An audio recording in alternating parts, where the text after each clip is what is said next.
thanks very much for being here. And I'd like to thank also the people who put this together, and of course Buddha for bringing me here. And I'm going to stick a little bit with Buddha. He's going to help me a little bit on the presentation later.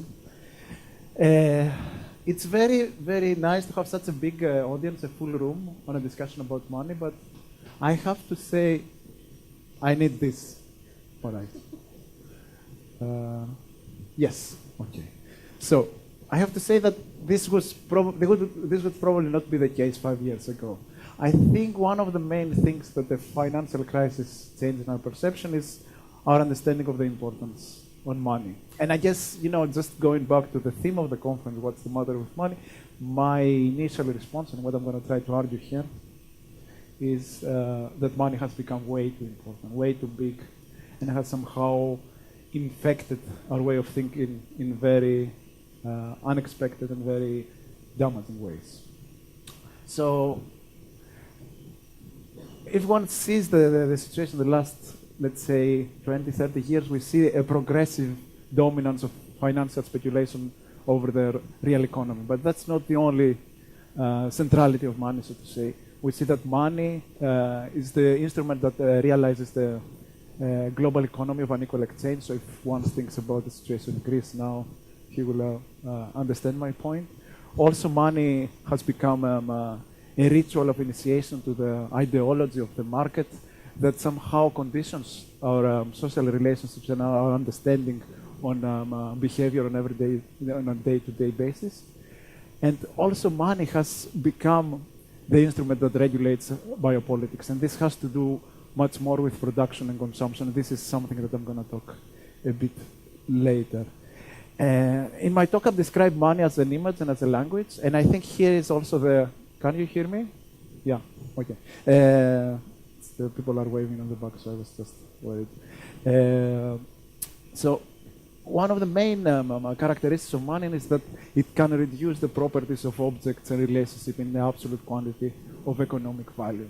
And through that, money creates hierarchies, and these hierarchies inform in a very strong way all other forms of communication. We tend to think and compare things in monetary terms. And this happens by the ability of money to invest in commodities and relationships through the quantity of economic value. And this is extremely important in our social reality, because exactly these forms of representation are the ones that constitute sociality. The ability of money to represent things economically is the, let's say, the property of money that makes it somehow kind of a language. And money does that in two ways. It does that in its functions as a sign and in its functions as an image. And it's very interesting to think money as a sign and how money relates, let's say, to commodities. We discussed a little bit before in the open formats about commodification and the commodification, and money becomes more and more the master signifier of desire, the master signifier of enjoyment. The individual and the market come together exactly because of this desire. The need to, let's say, fulfill specific kinds of wants of the individual that somehow in the beginning is unarticulated and often incomprehensible, is being transformed through the intervention of money into a desire. Yeah, it's very interesting to think how desire is played out in the market. And of course, if we think about commodification, about commodities, we could think that all these kind of objects that we find in the shop, in the marketplace, are always marketed as a kind of vehicles of forthcoming enjoyment. So we go to buy something because it's going to make us very happy. And by this intervention, money somehow markets itself as the main sign of enjoyment, the main sign of desire. So progressively, what can happen, or what might happen, or what my argument is that we learn to, let's say, picture our desire in terms of the price tag that a specific commodity has attached to itself. And it's also this other capacity of money to represent desire. And here we talk about currency. And we can think about currency as a plane where communities constructed and articulated, but also as a screen where individual subjectivity is constituted. And by looking at currency as a proxy of, let's say, this materialization of value, we can also understand certain mysteries about how economic value is reified. We could read the currencies through three different sets of patterns. Currencies have iconographic, symbolic, and security elements that define them. And this is all the kind of specimen of these more traditional elements, but you can see the same both in the euro and in the early banknotes of the 17th and 18th century. The symbolic elements are the numerals and the dates, which are the name, the denomination, and the date of the currency, and this provide, let's say, the linguistic identity of the currency. At the same time, you see landscapes and personalities that try through this iconography to construct, let's say, a topos and a narrative of cultural identity. So it's very important to see how nationality and common culture is represented. And of course, we have certain elements that are not so prevalent and not so apparent in this kind of slide. And I'm talking here about the security elements. The holograms, the microtypography, the patterns that are there in place, on the one hand, to manifest the legitimacy of currency as the creature of the state, but also to prevent the currency from its reproduction. This may seem somehow irrelevant in the discussion about desire and subjectivity, but in this juncture that security and surveillance become more and more important, I think it's very interesting to start reflecting also about these elements and about this biopolitical, let's say, influence that these elements have in our relationship to money and through the relations to money, our relationship to money, to our relationship to the market.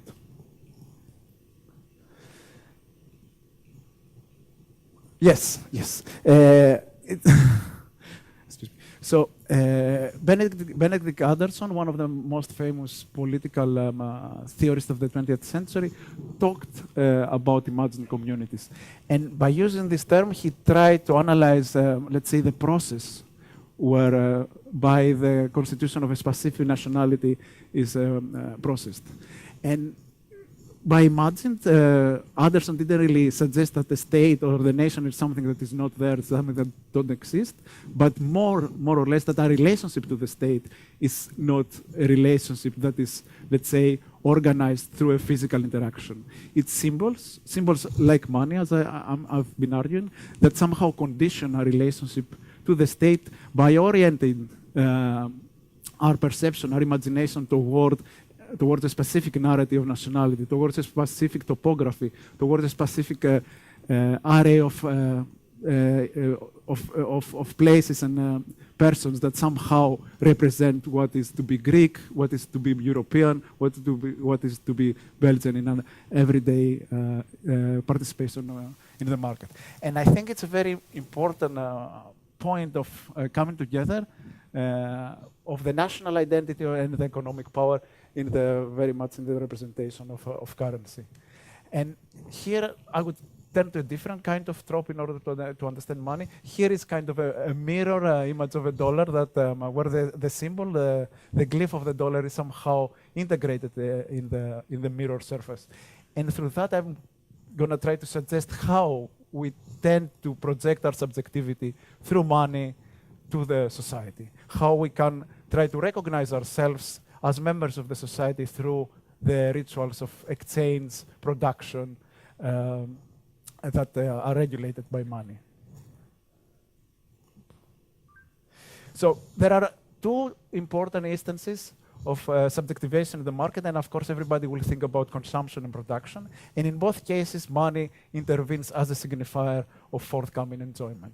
On the one hand, as I suggested before, money is the vehicle that commodifies relationships and objects by ascribing them or constructing them as vehicles of forthcoming enjoyment. At the same time, money gives a particular price tag to the individual through its employment, through its wage. So individuals tend to progressively think about their identity, about their participation in the community about their personal value exactly through money, exactly through how much money they make. And the same goes also through their ability to consume. So somehow money intervenes between the individual contribution to the economic system and the personal identification by providing a specific kind of quantity, a specific kind of measure that compares each and every individual with the other individuals, and also giving a place to the individual and in the market, in the community.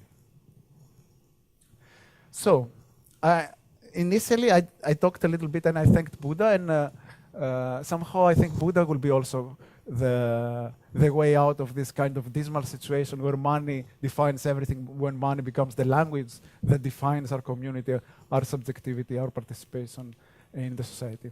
And Buddha will function as a placeholder for many different things. Of course, for this amazing space that hosts every one of us here, and I'm talking not so much about the center, but also the idea of culture and how culture and community create different kinds of bonds, create different kinds of relationships that are outside the market and allow for a different kind of subjectification. Buddha also can be a placeholder for a denial of individuality, a denial of subjectivity, and a denial of property. And in that sense, we could think of a society that is not so much defined or constrained by the mandates of money, the mandates of property, but more a society where individuality is something that dissolves in community and allows for a sharing of enjoyment and desire beyond the mandates of money. A different and a last way to call back to Buddha is the small experiment that happened here today. I don't know how many of you were before in the open formats event. Buddha was one of the alternative currencies that circulated and somehow made possible our interaction in this place. And I think local exchange and trading systems is one of the ways that people have found to reorganize themselves, to readdress the questions of value outside market and not outside money, that somehow has the kernel, has the promise of a community that is based on real needs and real relationships. Thank you.